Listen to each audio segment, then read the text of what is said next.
Radio, Unión Radio. De las dos primeras era accionista mayoritario el propio Fulgencio Batista, entonces pues fácilmente podemos comprender qué clase de manipulación había en esas radios.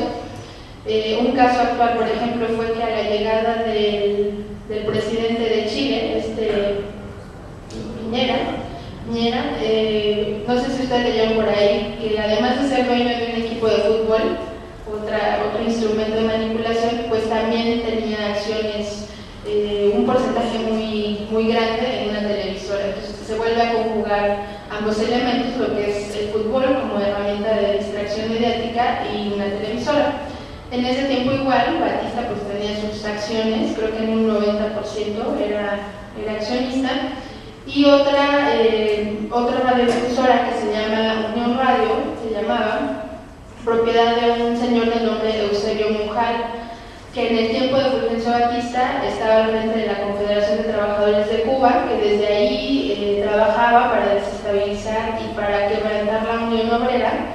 Y al final, cuando los revolucionarios llegan y toman el poder, es de los primeros que se va a Miami. Ya ustedes saben que es un destino predilecto de toda la gente que es anticastrista, que está trabajando para debilitar el movimiento bolivariano. Y bueno, al final él terminó siendo profesor de la Universidad de Georgetown, donde escribió numerosos artículos y libros de política internacional, pero también de análisis pues crítico hacia el gobierno de Fidel Castro, y se quedó allá, creo que acaba de morir. La revolución cubana, todo esto que se dio, es de los primeros ejemplos del cerco mediático, de la desinformación, y ellos lo que hicieron fue que justo en el 59 reunieron a 400 periodistas a lo largo de todo el continente. Había incluso 20 reporteros de Estados Unidos, de varios estados de Estados Unidos, y los llevan a La Habana. En 48 horas ellos organizan viajes junto con las embajadas, las representaciones diplomáticas en el continente y cubana de aviación, y entonces convencen a estos periodistas de que vayan a ver qué es lo que pasa, porque había muchos rumores en torno a los juicios revolucionarios que se estaban dando, que por cierto el Che Guevara estaba al frente de muchos, y que ahí lo que pasaba era que se juzgaba a la policía, a los soldados, a todo aquel personaje que durante el régimen de Batista había cometido torturas de algún tipo, o había asesinado a campesinos, a cualquier persona. Entonces, ante todo este rumor que etiquetó a la Revolución Cubana como sanguinaria, y a los líderes principales igual como unos locos sanguinarios, pues ellos traen estos periodistas, los invitan a entrevistarse con Fidel Castro, les dan material de lo que pasaba, de fotos de las torturas, de las denuncias de la gente en diversas provincias, y de eso nacen dos organismos que intentan hacer peso a las grandes agencias internacionales. Seguramente ustedes han escuchado de ellas. Una es Associated Press, United Press International, y otros corporativos de ese tamaño. Hasta hoy existen, por ejemplo, uno de ellos es Prensa Latina, que es cubana y que está pues dando ahí la batalla. Y bueno, aunque no se logró cambiar la imagen internacional por completo de esos juicios, pues sí, de alguna forma resultaron estos dos organismos que están vigentes, como les comentaba, y pues siguen dando ahí la batalla. Lamentablemente la guerra mediática constante contra Cuba y otros lugares, pues todavía piensa que Fidel Castro fue un demonio y que los tiene ahí en la miseria y todo lo que se escucha en los medios tradicionales. Esto es como antecedente de lo que es la manipulación mediática en América Latina. Yo traje un video que justo me encontré hace unas horas, justo de los juicios revolucionarios. Entonces, si lo pudiéramos ver, por favor. Con el triunfo sobre la dictadura de Fulgencio Batista comienza la revolución. A partir de entonces, ni los rebeldes ni la isla tendrán reposo.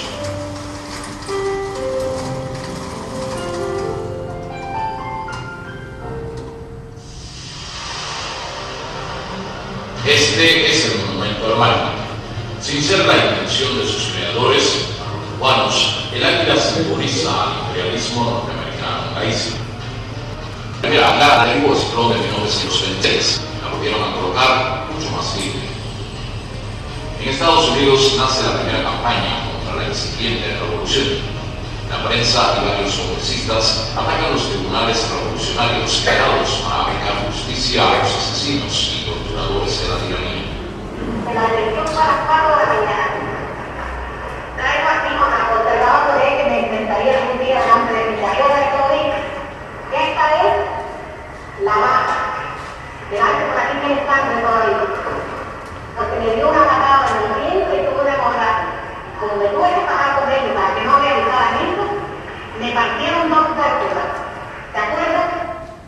Y que tú le diste cuando le dieron la primera pasada de palo, se cayó de rodillas. Y tú le metiste una patada por el hígado y cayó de bruces al suelo. ¿No recuerdas eso? Así que después que lo asesinaste, te lo paraste a mí, te va a dar un pinto. ¿Sabes qué dijo que te di? ¿Te da usted? Te dije. Te dije, te dije, y después te dije, ¿cómo se me olvida? Que era el número 106, el 6 de octubre a las 9 de la noche. Dime que no. Dime que no. Te sentaste a cortarme con la vez matado. Dime que no. Dímelo, Camille. No puedo contestar. Contra individuos como estos se dicta la pena capital. Ante los tribunales comparecen cientos de testigos y sobrevivientes de los miles de asesinatos y torturas que asolaron al país durante 7 años de dictadura batistiana. Solo son fusilados aquellos sicarios a los cuales se les prueban innumerables crímenes. Este es el teniente Enrique de España, autor de 53 asesinatos. Miles de soldados y miembros de la policía del régimen son puestos en libertad. Algunos, más involucrados en misiones del Batistato, reciben condenas de prisión. Este personaje, disfrazado de rebelde, es Hermelindo Batista, hermano del dictador. Al igual que muchos simpatizantes del régimen, se le deja en libertad. La justicia revolucionaria prevalece sobre la venganza.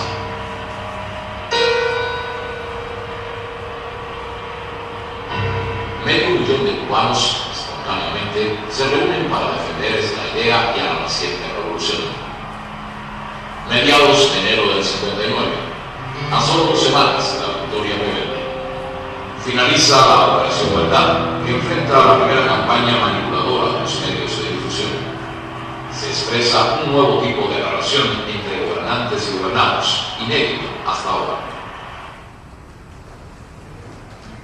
De estos juicios y ahorita pues, se veían ahí las escenas de cómo se pasaban por la televisión. También este tipo de medio tuvo pues fue opositor al régimen revolucionario joven que se daba en esos años.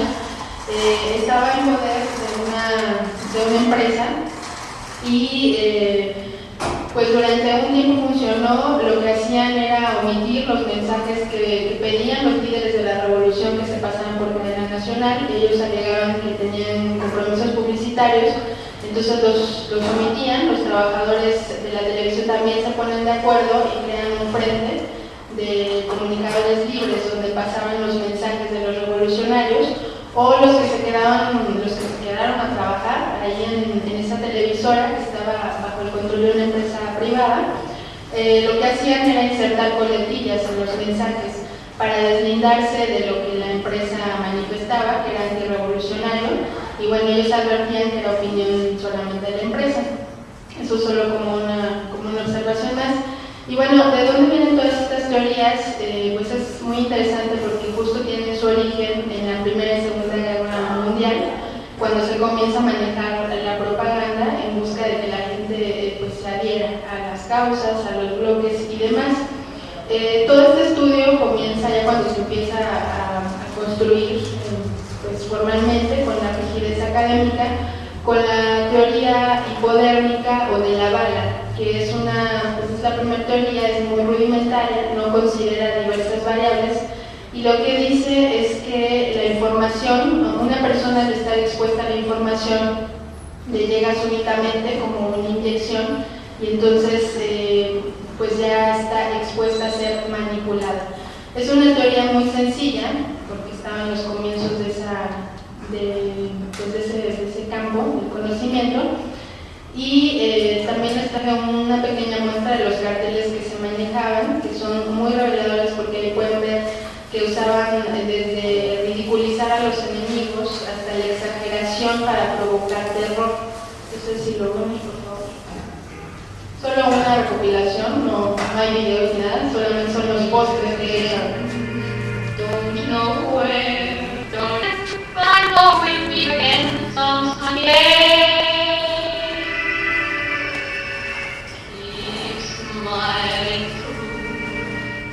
Bueno, ustedes seguro están pensando que quizá no tengan mucho fe, pero la gente sí lo tenían porque la gente no estaba expuesta a la propaganda como ahora nosotros. Entonces, la utilización de niños, ahí eran 2 o 3 pósters donde ponen a los niños, hacen mucho uso de ese recurso, por ejemplo, para promover lo de los bonos de guerra, buscar financiamiento y demás. Y bueno, después van haciéndose más sofisticadas las teorías hasta que llegamos al modelo de Laswell, que ya planteaba más elementos. Este señor, que era un teórico que comienza a investigar sobre este tipo de propaganda, pues decía que no era tan simple como estar expuesto a una imagen y que ya no se hiciera un efecto inmediatamente, sino que había que considerar los elementos siguientes, que era qué se dice, quién lo dice, por qué canal, a quién se dice y con qué efecto lo dice. En este estudio, ya un poco más desglosado de los elementos de la comunicación, de la interacción entre el emisor y el receptor, donde el receptor todavía es un ser pasivo. En este punto de la evolución de las teorías, pues todavía se ve al receptor como un ser que está nada más ahí, que no interviene en nada en el proceso de la construcción del mensaje. Pero después sí decía que había que analizar primero la naturaleza del emisor, porque evidentemente según sus intereses